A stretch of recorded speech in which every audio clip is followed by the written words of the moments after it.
Welcome back to a new video. Here are people outside, so I don't know what that's about, but we are one day away from winter break. So I figured, because I'm not going to be going outside to do any lifting today, because Friday, once winter break starts, I'm planning on doing a heavy training day at the gym. So I'm going to be probably doing some mobility and maybe some like band work, but nothing that I need to go outside for. So I figured it'd be a good day to play some chess, play some 10-minute chess. I have been playing this week, but only blitz while I am, or at least like in between things at work, just because it goes faster, obviously. And obviously, or of course, I'm not going to have as much time when I'm at work and in between classes or whatever as I otherwise been. But 3-minute chess has been going pretty well. So I'm going to be feeling like I'm rushing a little bit, or feeling like I want to rush more than I need to, because I've been playing that, so I do need to keep that in mind. But like I said, only 1 week or 1 day from winter break starting, so quite excited about that. We will be back, I think it's like January 6th is when school starts back up for the kids, so that will be exciting to have that time. I'm traveling back home to see family Saturday, and after that, I'm gonna go potentially look at a car I probably won't end up purchasing, but potentially could on Sunday, and to see how I like it. I'm looking at a 2025 Camry, and it's because that's the kind of car that I want. Whether I get that one or not, I probably won't, but since I'm gonna be up by family, I wanted to go and see it with my dad, just to see it and kind of start that process. And thankfully, right now I have a 2025 Malibu, and I was having an issue with the rocker arm.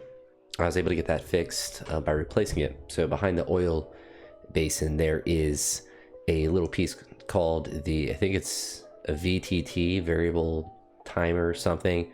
It has to deal with oil and how it interacts with the engine of some sort. I don't really understand it. Of course, I'm not much of a car guy, but with that piece, it was misfiring or not opening and closing properly, or it was stuck in on or off position. It was essentially not functioning properly, and it was creating other issues with the car.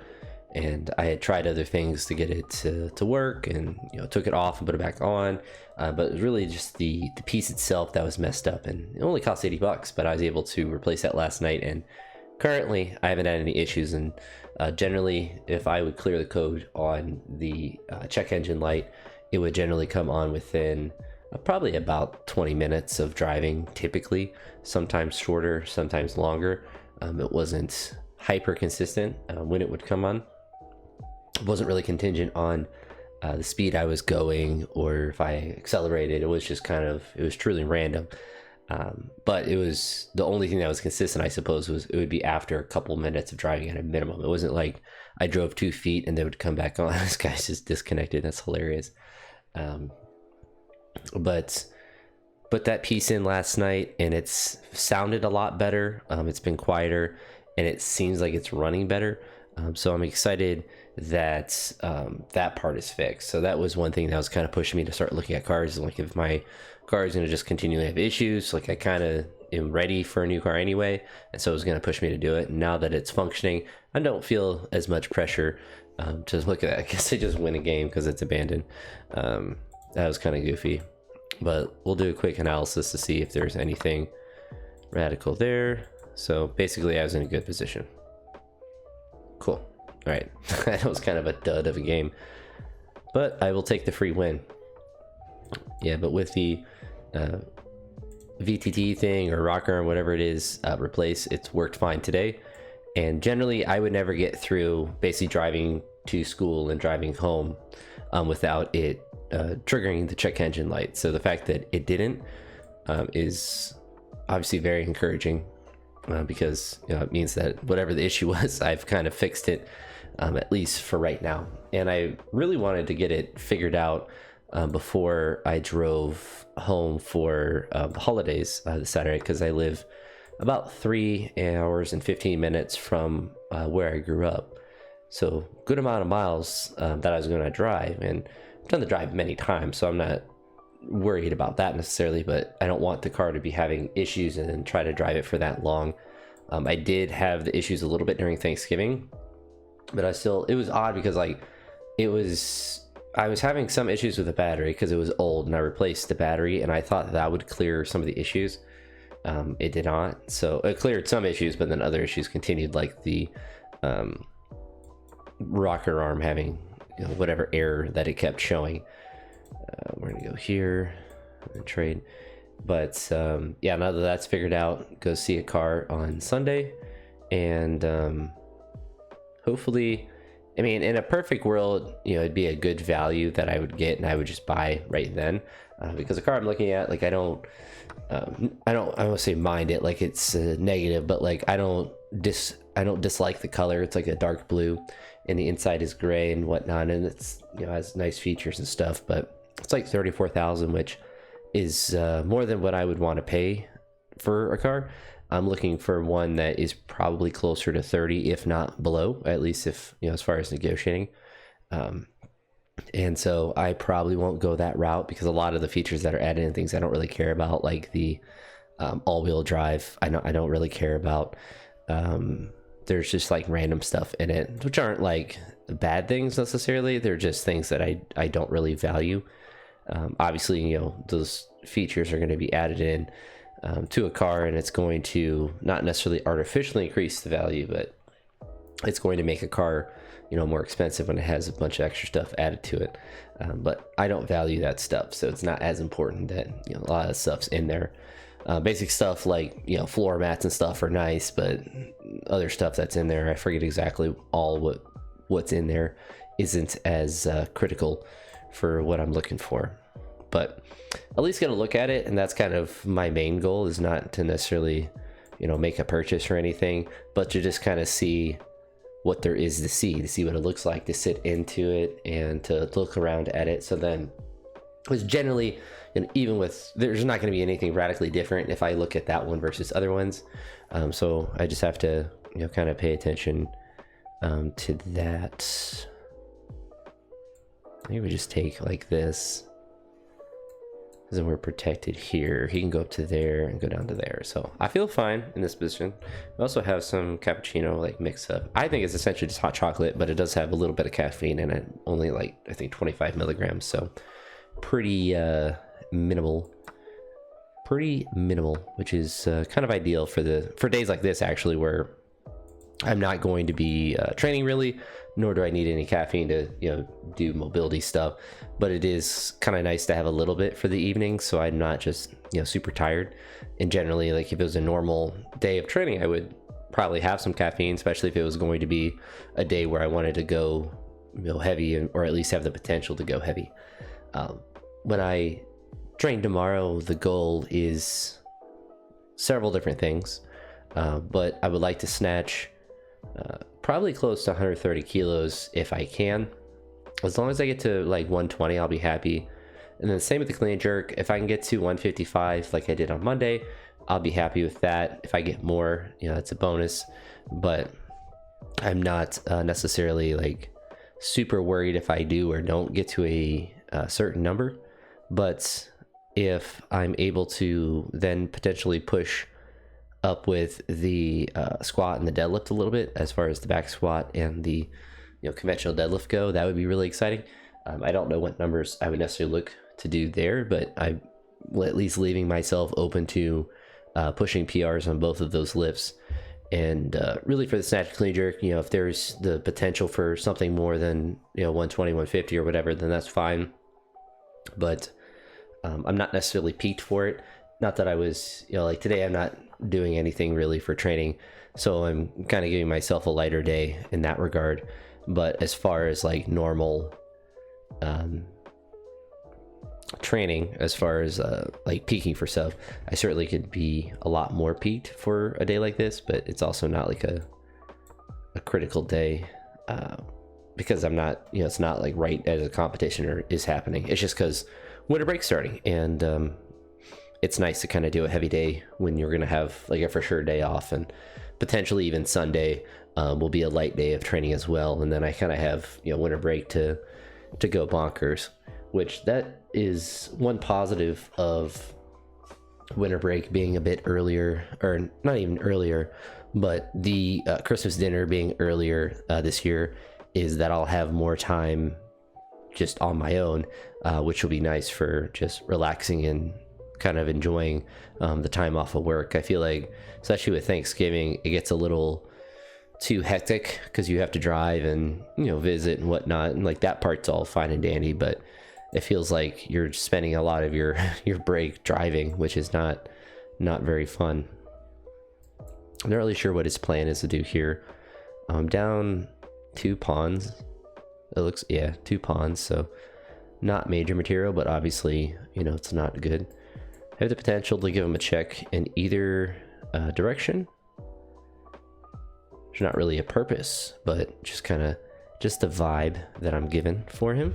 So we'll give him a second to move there, and we'll check. There's something I need to check on here.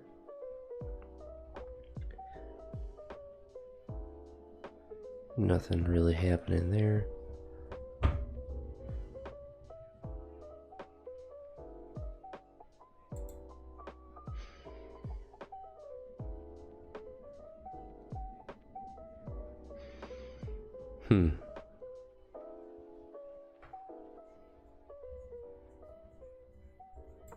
I'm going to go to here with the idea of going to there to threaten that piece. We still kind of have to address that pawn that's there. Not good for us, but we'll see what we can do. At least if I can go here, it threatens, you know, taking the knight and whatnot. I still have the ability to give him a check over here or over to there. It doesn't really help me.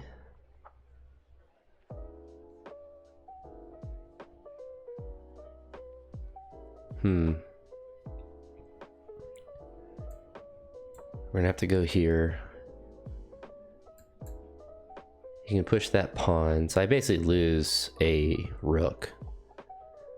What will be potentially good is to move over there to give him a check, and then that opens up my king or queen to go over to there. And if he moves the pawn up, obviously he gets a piece there, so we'll have to address that. But for at least that first move, this line is opened up for, right now it's opened up for the knight to give him a check over there because the knight's right there.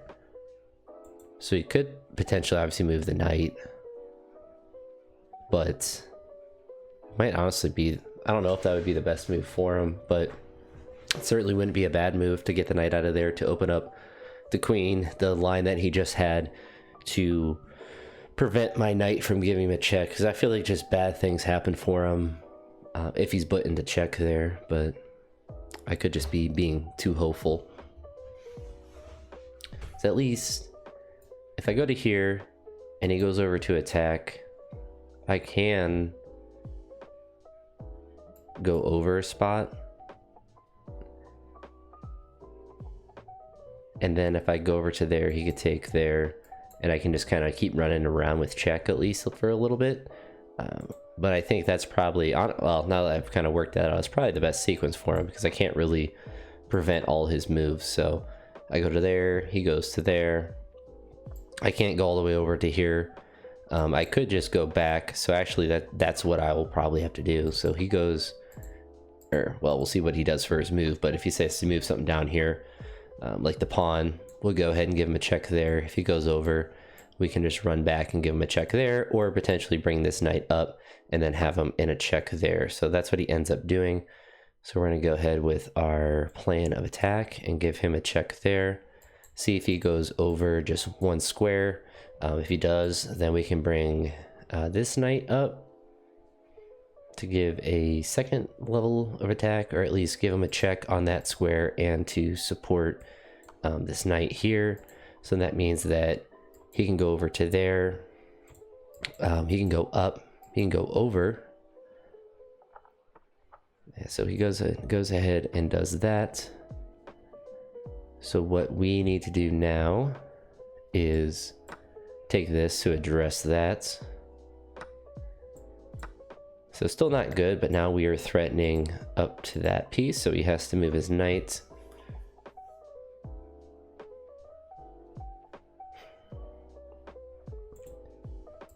He can move the knight over there. He can move it over to there.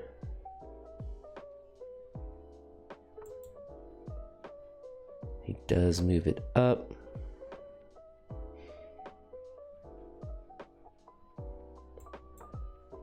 So I'm gonna go right to here to threaten the rook. Obviously he can just move over, could even move over to there. That is no big deal for me, I don't think. I should have actually taken there, so that was a big blunder on my part. If I take there, then I guess you can take, oh. It ends up not being that bad of a trade for me. Or at least not that good of a trade if I would have went that route with it. It's alright though. We're still threatening the... So he's still... That's odd, because right now I should still be able to take here. And then he has to go up.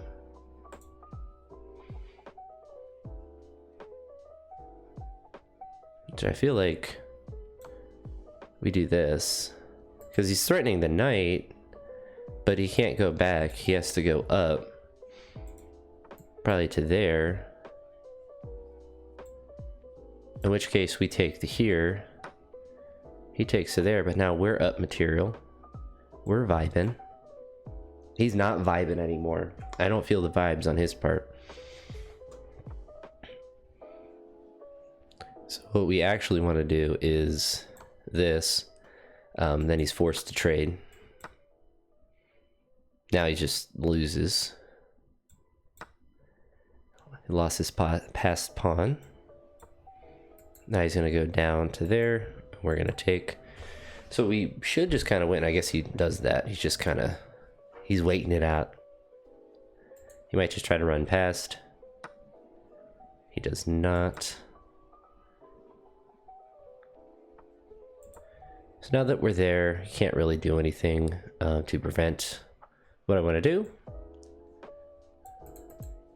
He can give me a check, and then we can take there.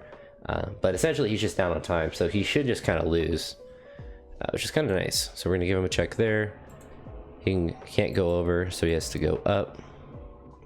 And we're going to go up. And then just go over. There we go. All right, so let's do an analysis of this game super quick and see where, if anything, broke down in a major way. So up here was not a good move for me. I'm guessing it was probably to move probably up to here. No. What was the correct move? Nope, that was still bad. That was still bad. It was actually move this pawn all the way up. That's interesting. So I typically wouldn't do that, which is a good thing to keep in mind. So we're all good here. Good, good, good. Nothing really major. He's up a little bit.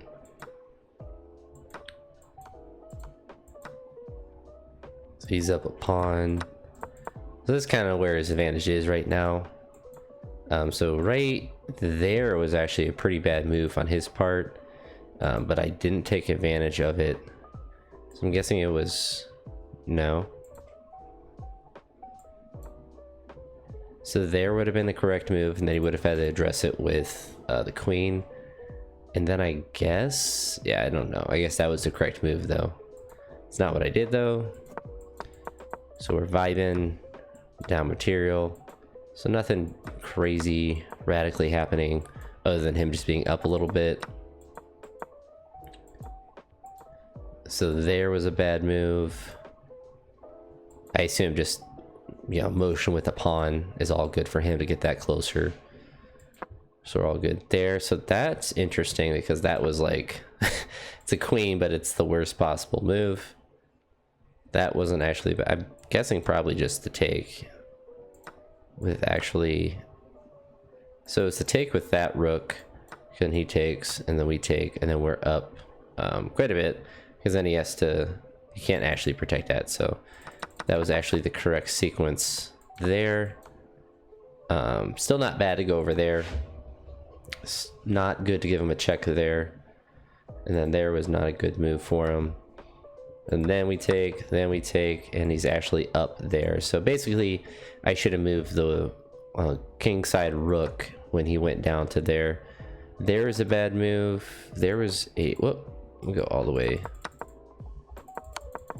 That's interesting. So let's look back at,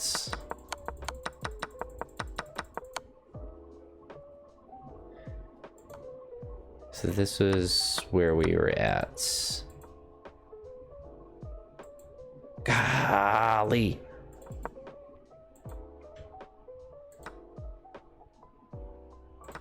Went too far. I keep accidentally clicking all the way to the end. So there is a good move for me. There was not a good move for me. So in this position, I'm guessing it's still the, yeah, it's still the take, because then he goes down, and then it's to actually not take. I guess because that's still there. Oh, because he can just take. I'm dumb. It's okay. So it's not even to go there. It's to go back with the knight, and then he can go over, but then we just take. Okay, that makes more sense. So we're still even. So that was also incorrect. I'm curious if it's, yeah, it's this, and then if he takes, then we have both our pieces in. He has to go down, and then it's just checkmate.